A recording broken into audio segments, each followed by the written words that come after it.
More sicarios headed to the kill box.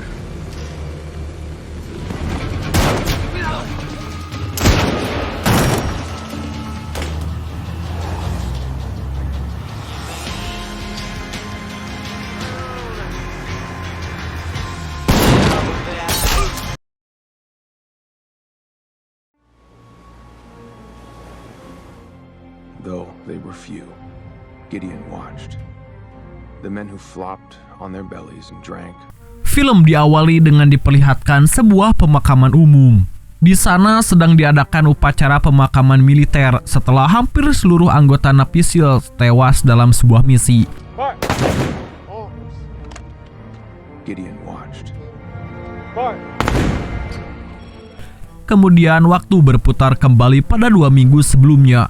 Para ahli kubur tadi rupanya saat itu telah dikirim ke Suriah untuk menangkap seorang dokter bernama Kahani yang merupakan otak di balik pergerakan teroris. We got the green light to move on Chemical Kahani. Tide 0232. It's going to be a dark one. Para pasukan langsung bergerak melewati pantai dan juga masuk ke sebuah terowongan bawah tanah. So if I was a Batman, I'd say inter squad comms.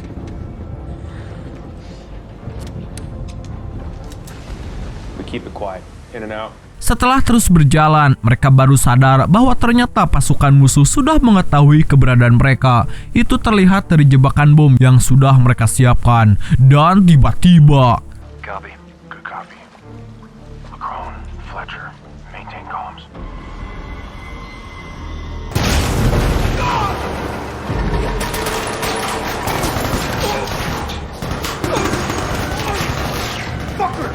Karena pasukan musuh terlalu banyak, Jemris yang merupakan pimpinan menyuruh pasukan untuk mundur dan memberitahu markas tentang situasi yang terjadi.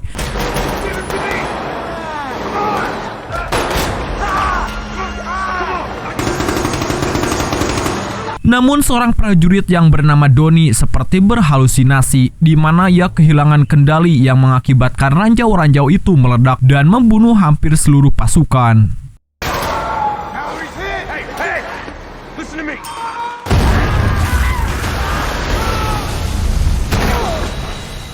Dalam pingsannya, Riz sempat bermimpi bertemu istri dan anaknya, kemudian melihat seekor burung gagak menabrak kaca rumahnya hingga mati. Riz pun tersadar ketika dia sedang dievakuasi oleh tim penyelamat.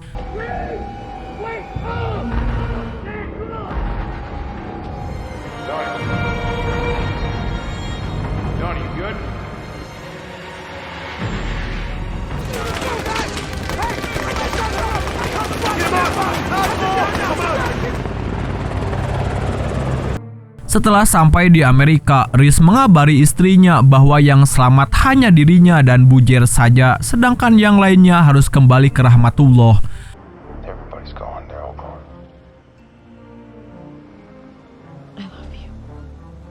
Setelah itu, Riz dibawa ke ruang investigasi untuk menceritakan kejadian yang menewaskan seluruh pasukannya.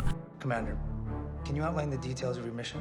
Tim penyidik juga memperdengarkan sebuah rekaman yang menunjukkan bahwa tragedi kelam itu dipicu oleh Donnie yang secara fisik dan mental sebenarnya tidak siap untuk melaksanakan peperangan.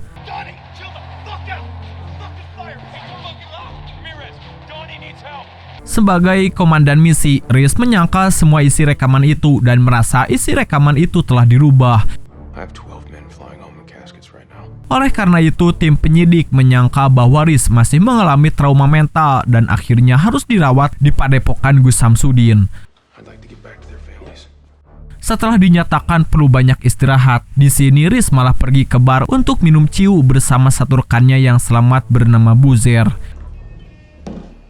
Di bar itu, seorang reporter bernama Buranex mendekati Riz dan berniat ingin menggali informasi tentang kematian pasukan Navy SEAL di Suriah. Karena sejauh ini tidak ada pihak yang mau memberi keterangan perihal insiden tersebut. No color guard, no ramp ceremony. Sama halnya dengan yang lain, Riz juga menegaskan bahwa dia enggan memberikan pertanyaan apapun terkait kematian seluruh pasukannya di Suriah. What are they hiding? I don't leak stories, Miss Beranek, for your efforts. Setelah itu, Riz melihat Buzer duduk di sampingnya tanpa ekspresi. Kemudian beliau pun terbang ke California untuk titirah dan ia langsung disambut oleh sahabatnya Ben untuk mengantarkannya pulang.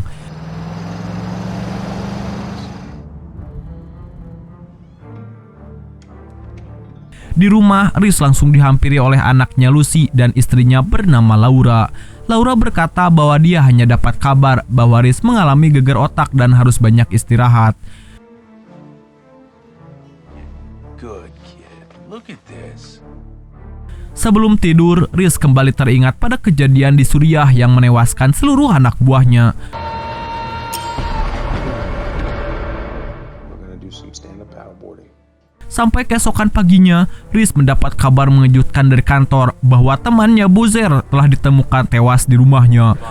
We're standing by for a meeting. It's going to be in about 30 minutes. Menurut penyelidikan, Boozer telah tewas kira-kira 2 hari yang lalu, yang tentu saja membuat Reese tidak percaya karena sehari sebelumnya Boozer masih sempat minum ciu bersamanya, bahkan naik pesawat yang sama ketika pulang. PO1 Vickers flew home with the bodies of your men. No, I'm sorry. You're fucking wrong. I have a few questions I need to ask you.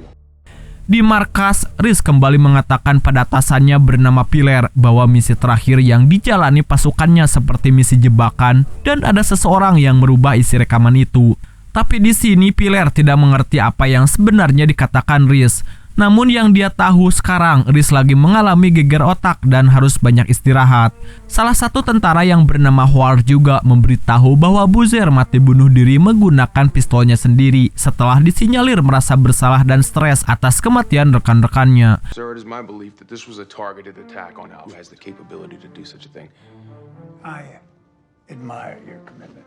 Reese kemudian menemui Ben mengungkapkan rasa tidak percayanya pada Boozer yang tewas bunuh diri menggunakan senjatanya sendiri.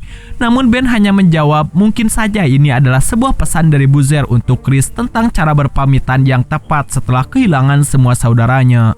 Di sana Ben juga mengatakan ia siap membantu jika suatu saat Reese ingin memeriksa semua kejanggalan ini. Tapi sebelumnya Ben menyarankan agar Reese menenangkan dulu pikirannya dengan cara liburan bersama keluarganya. His way to say goodbye.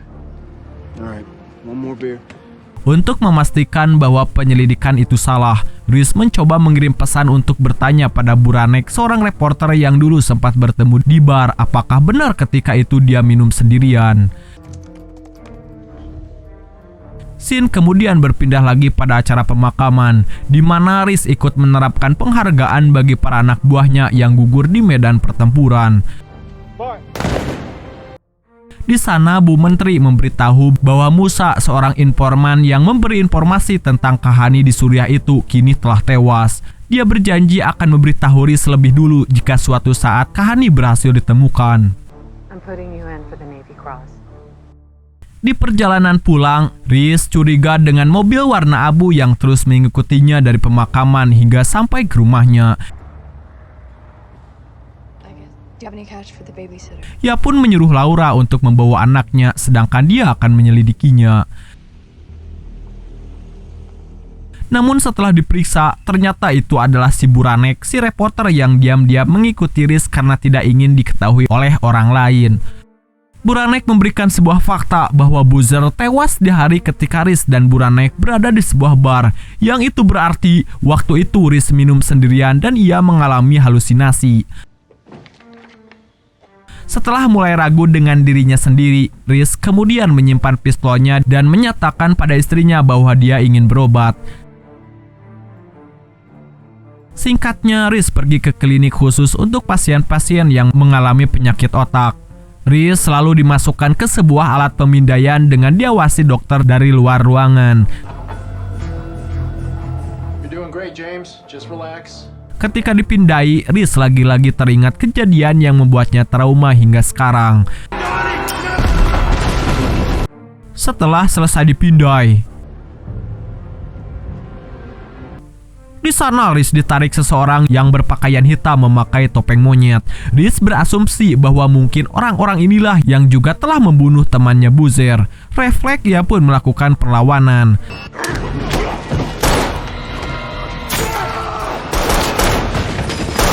Setelah Riz berhasil melukai salah seorang dari mereka dan berhasil membunuh satunya lagi, dia melihat pistol yang dia pegang dan dia baru sadar bahwa pistol itu adalah miliknya sendiri yang semalam dia simpan di sebuah kas. Riz langsung tancap gas sambil mencoba menghubungi istrinya, namun istrinya tidak aktif. Dan ketika sampai di rumah, Riz mendapati anak dan istrinya sudah tewas tak bernyawa.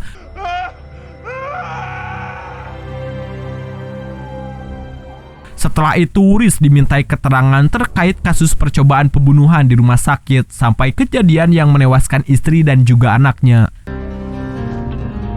Bahkan si penyidik menggambar sketsa wajah si pelaku berdasarkan keterangan yang diberikan oleh Riz.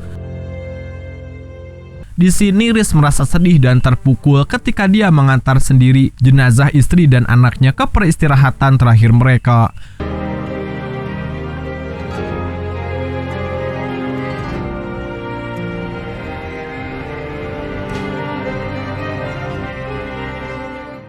Karena tahu sahabat mereka sedang sedih, Ben, Riley, dan juga Marco menghibur Riz dengan cerita-cerita yang menurut mereka lucu.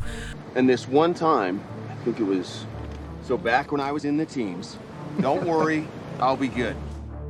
Setelah di rumah, Riz melihat gambar yang dilukis anaknya yang membuat dia teringat pada kenangan bersama sang anak.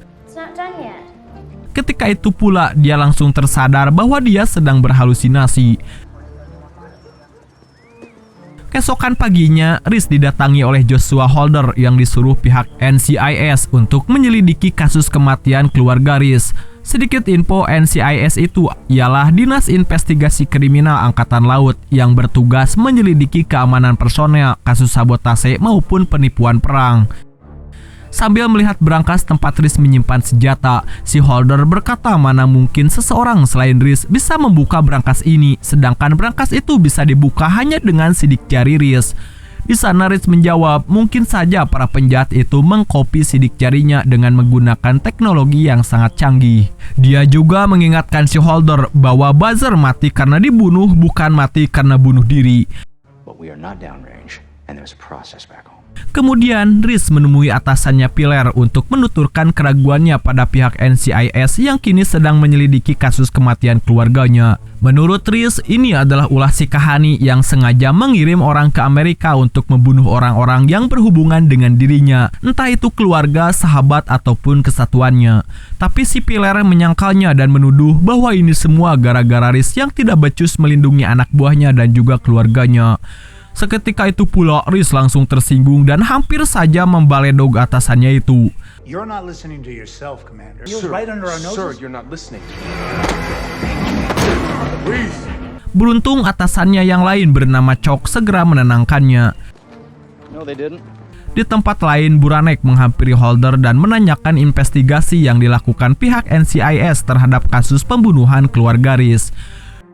Di sana Holder membawa Buranek ke klinik, di mana di sana tidak ditemukan tanda-tanda ada penyerangan terhadap Riz. Bahkan Holder tidak melihat mayat si pelaku seperti yang telah dikatakan Riz. Karena tidak ada CCTV di ruangan tersebut, Holder hanya berpegang pada hasil investigasi, yang mana seluruh peluru yang ditemukan di klinik tersebut adalah semuanya milik Riz. Dan besar kemungkinan sebelum pergi ke klinik, Riz lah yang membunuh keluarganya sendiri. Hal itu didukung dengan kondisi Riz yang saat ini sedang mengalami gangguan mental. Mendengar hal itu, Buranek langsung menjelaskan apa yang didengarnya dari Holder pada si Riz. Buranek percaya bahwa Riz tidak gila, untuk itu dia butuh bukti kuat sebagai pembantunya yang menyuruh Riz untuk menandatangani surat kuasa agar Buranek bisa mengambil hasil MRI dirinya dari klinik tersebut. Sebelum menandatangani, Riz meminta salinan dokumen kematian Buzzer agar dia bisa menyelidikinya juga. Sebelum berpisah, Riz memberikan nomor HP rahasianya agar bisa menghubunginya tanpa disadap oleh orang lain. Karena masih penasaran dengan sosok Holder, Riz kemudian mencari nama tersebut melalui pencarian Mbah Google. Setelah memperbesar foto si Holder, tiba-tiba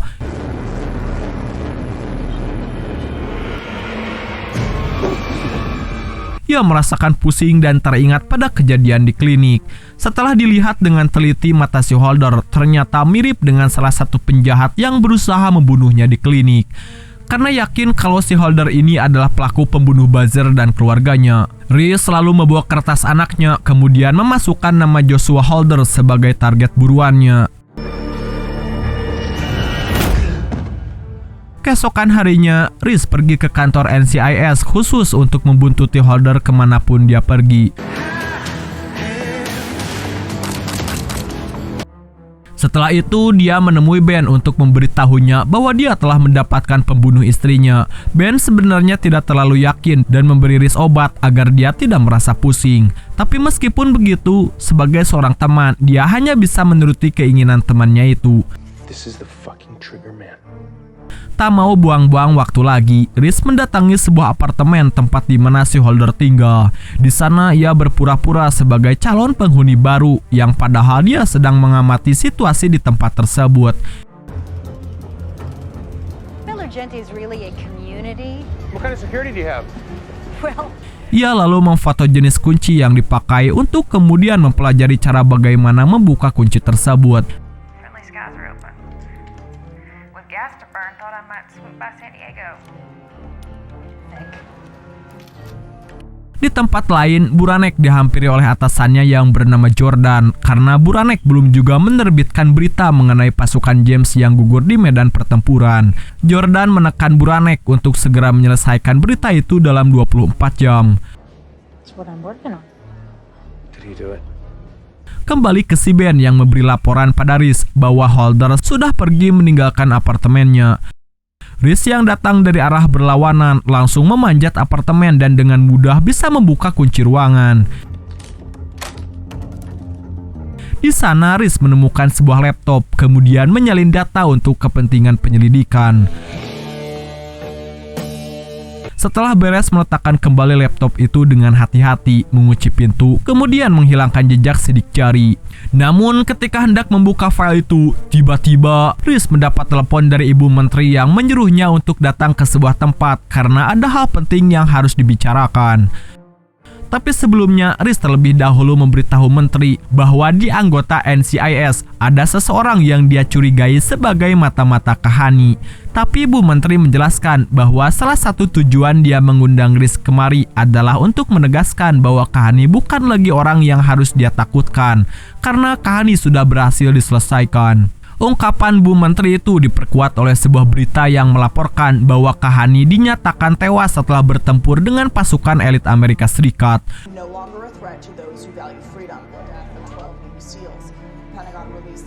Dan berita itu tentunya disambut sukacita oleh seluruh warga Amerika yang menyaksikannya. Bu Menteri berharap berita ini dapat membuat Reese tenang dan berhenti untuk memburu Kahani. Good night, Commander. Setibanya di rumah, Ben memberitahu Reese bahwa Holder baru saja membuka data biometrik milik Reese dari data milik tim, dan juga menemukan bahwa Holder membuka data sidik jari Reese tepat 2 hari sebelum kejadian pembunuhan. Ben yakin bahwa Holder lah yang membunuh keluarga Reese. Di sana Reese ingat bahwa waktu itu dia sempat menusuk tangan si pelaku dengan pisau, dan dia tentu saja ingin memastikan apakah Holder pelakunya atau bukan.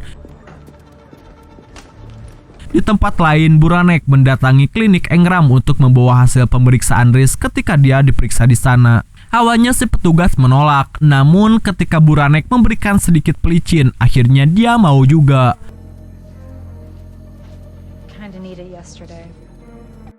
Setelah itu, dia memberitahu Jordan bahwa sebentar lagi mereka akan mendapatkan berita yang sangat menarik. Sementara Reese yang malam itu juga dia memulai aksinya dengan merangsek masuk ke kediaman Holder.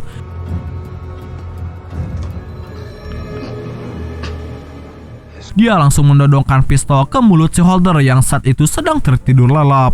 Reese menyuruh si Holder untuk memperlihatkan kedua tangannya, namun di tangannya sama sekali tidak ada bekas luka. Holder mengaku bahwa ia mengambil sidik jari Reese hanya untuk kepentingan kerja saja dan dia mengaku tak pernah membunuh siapapun. Reese kemudian bertanya untuk siapa Holder bekerja. Holder sempat menyebut nama Saul Agnon. Tapi ketika Riz merasa pusing dan kesakitan, dia mencoba mengambil kesempatan untuk melawan. Tapi tetap saja dia yang harus tewas. Doing my job, I was assisting on Odin's sword. I'm not.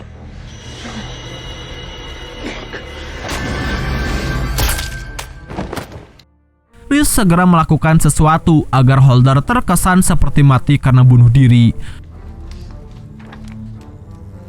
Setelah membunuhnya, Riz kemudian membakar semua berkas tentang Holder dan memasukkan nama Saul Agnon sebagai target buruan selanjutnya. Tapi seperti biasa, terlebih dahulu Riz mencari tahu tentang orang yang akan diburunya melalui embah Google, di mana Saul Agnon ini terikat hubungan dengan salah satu perusahaan bernama Capstan Industry. Setelah itu Riz menghubungi Buranek dan memintanya bertemu di suatu tempat. Di tempat lain, Bu Menteri mengumpulkan seluruh jajarannya untuk membahas tentang cara kerja para prajurit yang seolah-olah seperti robot dalam menjaga keamanan negara. Bu Menteri ingin adanya pengurangan kerja yang signifikan dari pasukan khusus karena mereka juga manusia biasa yang membutuhkan hiburan dan istirahat demi menjaga kesehatan mental pasukan.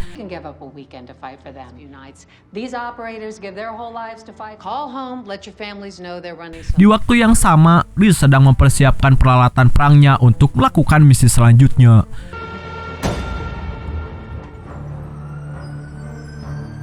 Setibanya di sebuah restoran, Buranek rupanya sudah terlebih dahulu ada di sana.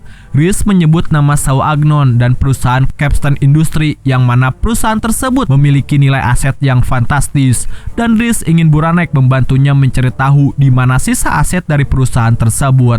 Namun Buranek bertanya kenapa tiba-tiba Riz menanyakan soal perusahaan itu dan dia mempunyai sumber dari mana.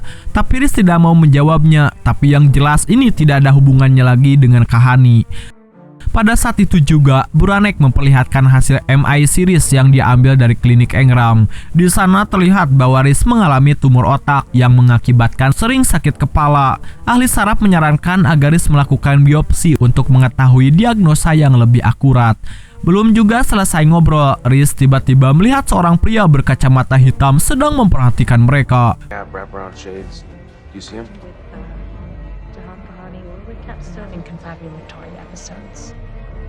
Riz kemudian mengajak Buranek untuk keluar karena dia tahu bahwa pria tersebut bukan orang biasa melainkan seorang prajurit. Ia lalu menyuruh Buranek naik mobil, tapi bukan untuk kabur melainkan dengan sengaja menabrakkan mobilnya ke mobil orang tersebut.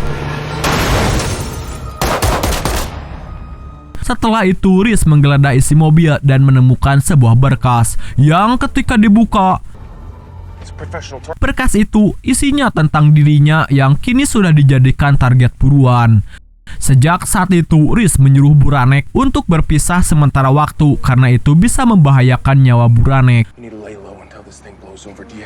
Sebelum pergi, Riz memberikan sebuah pistol untuk Buranek supaya dia bisa berjaga-jaga. Begitupun dengan Buranek yang meminta berkas perusahaan Capstan Industry karena dia ingin membantu Riz mengungkap kasus ini.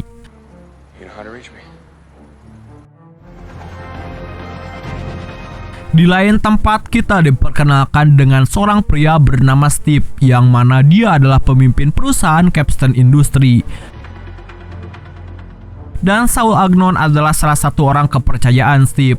Agnon memberitahu Steve bahwa Gordon telah gagal menjalankan tugasnya untuk membunuh Riz. Ia juga merasa khawatir karena kalau sampai Holder buka mulut, maka bisa dipastikan kalau Riz akan mencari dirinya. Jadi di sini Agnon belum tahu bahwa si Holder sudah meninggoy. Sementara Steve sebagai pemimpin belum menanggapi ancaman Riz secara serius. Ia malah menyuruh si Agnon untuk fokus mencari orang yang mau membeli sebagian saham perusahaannya. Di tempat lain, Riz kembali berhalusinasi tentang istrinya yang lagi hamil dan didatangi oleh puluhan burung gagak yang menabrak rumahnya.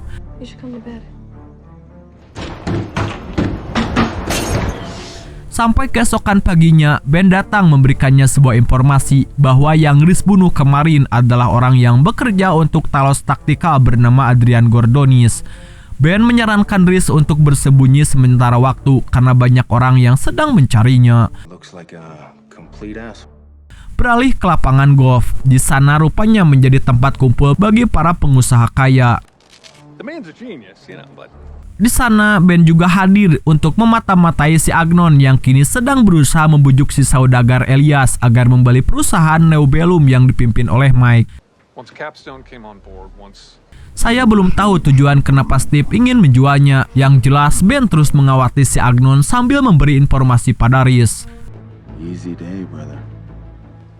house you said is where? Sementara itu, Buranek tiba di sebuah rumah. Ia mengatakan kepada Jordan bahwa selama ini dia telah salah menilai tentang Rhys dan meminta izin untuk tinggal beberapa hari di luar kota. No, I don't know. What are you talking about?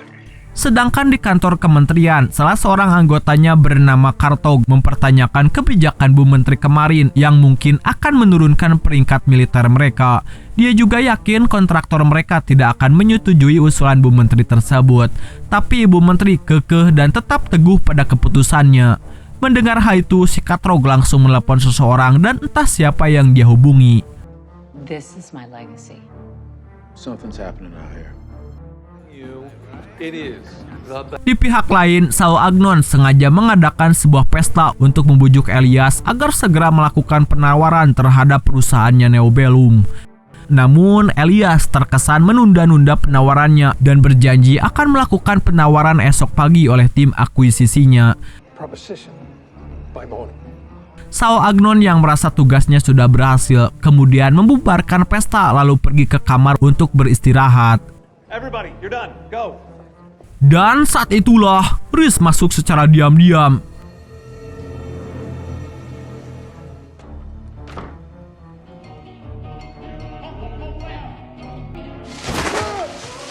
Di sana, Rhys bertanya kenapa Capstone Industry menginginkan kematiannya. Namun di sini Agnon mengaku tidak tahu apa-apa. Hanya saja bosnya lah yang bernama Steve sedang menjalankan proyek bernama RD4895 yang bernilai banyak uang. Kemudian Rhys bertanya tentang siapa orang yang si Agnon suruh untuk membunuh keluarganya. Ia menjawab bahwa ada seorang pengacara bernama Marcus Boykin yang berurusan dengan pasar gelap di seluruh dunia. Dan katanya Marcus menyewa si kartel yang berada di Meksiko. Fucking Timmy, I didn't do anything.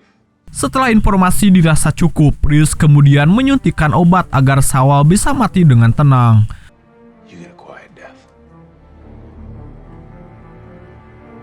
Setelah membunuh Agnon, Rhys mengirim pesan pada Buranek agar berhati-hati pada proyek yang bernama RD4895.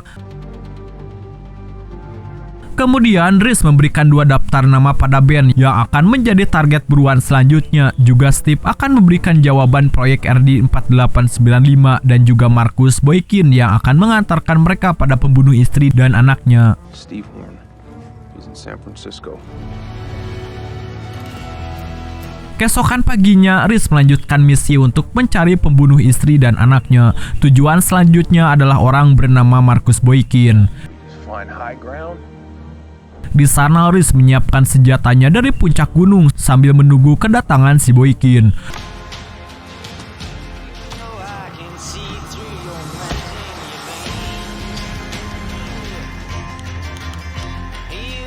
Dan ketika target terlihat,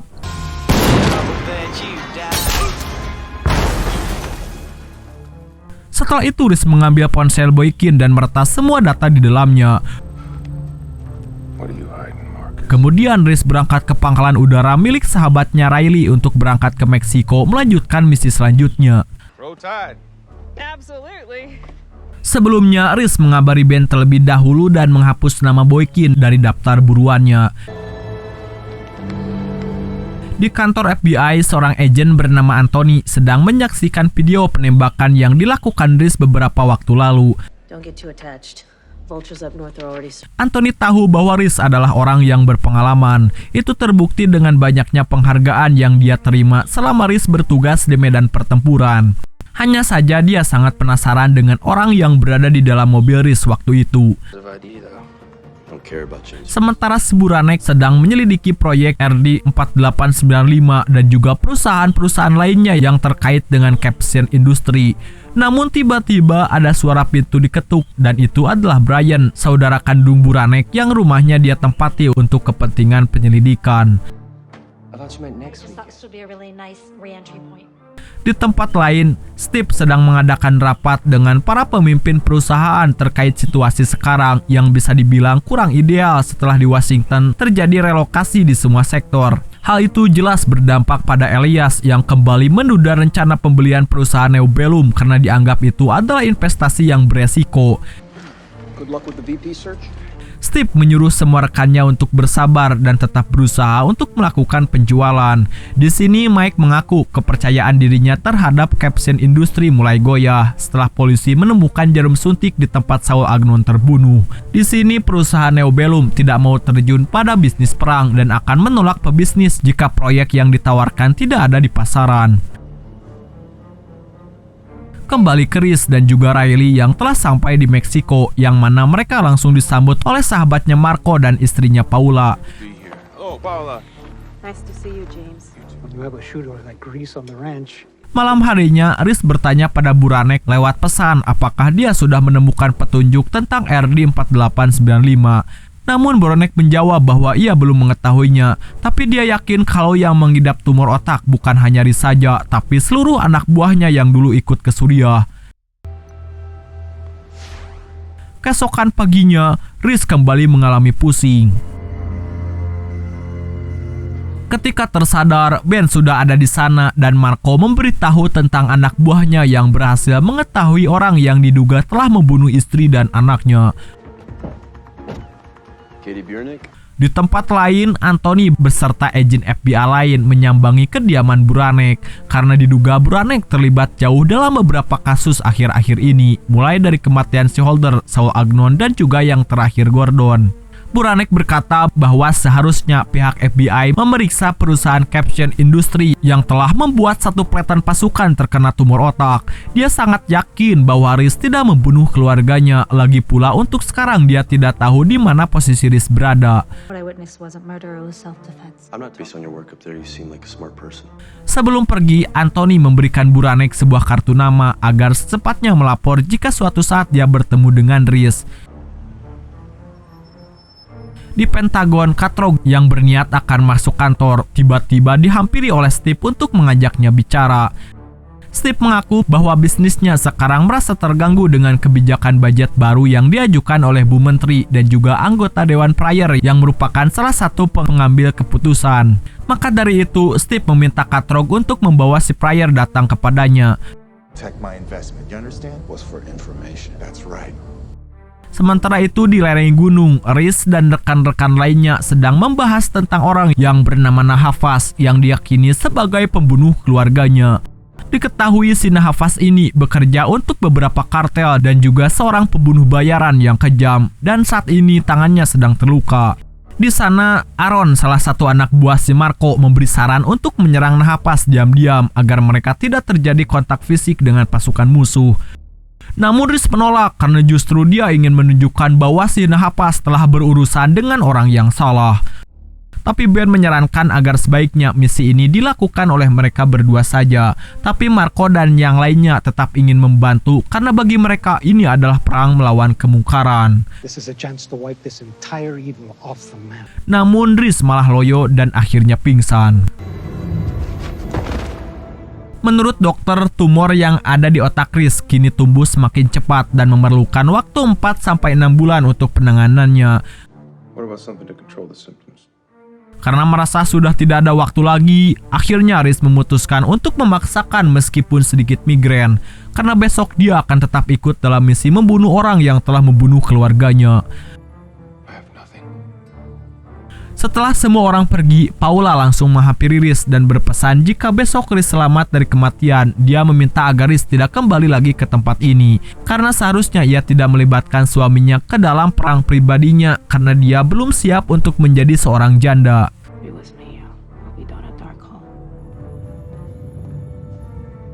Singkatnya, mereka berangkat ke tempat si Nahafas sambil diiringi oleh hujan yang cukup deras.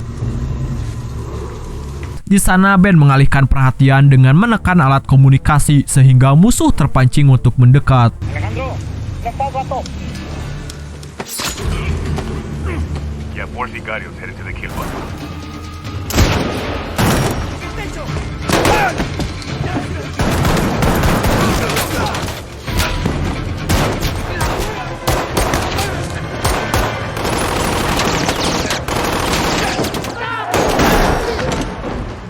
Mereka juga berhasil menyelamatkan warga sipil yang sempat dijadikan tawanan oleh para kartel tersebut. Akhirnya mereka berhasil menemukan Nahapas dengan ciri tangannya yang masih terluka. Di sana Riz sengaja menembak tangan Nahapas karena dia ingin membunuh Nahapas secara perlahan. Dia lalu menggantung Nahapas, mengeluarkan kapaknya dan merobek isi perutnya hingga suara teriakannya pun terdengar hingga keluar.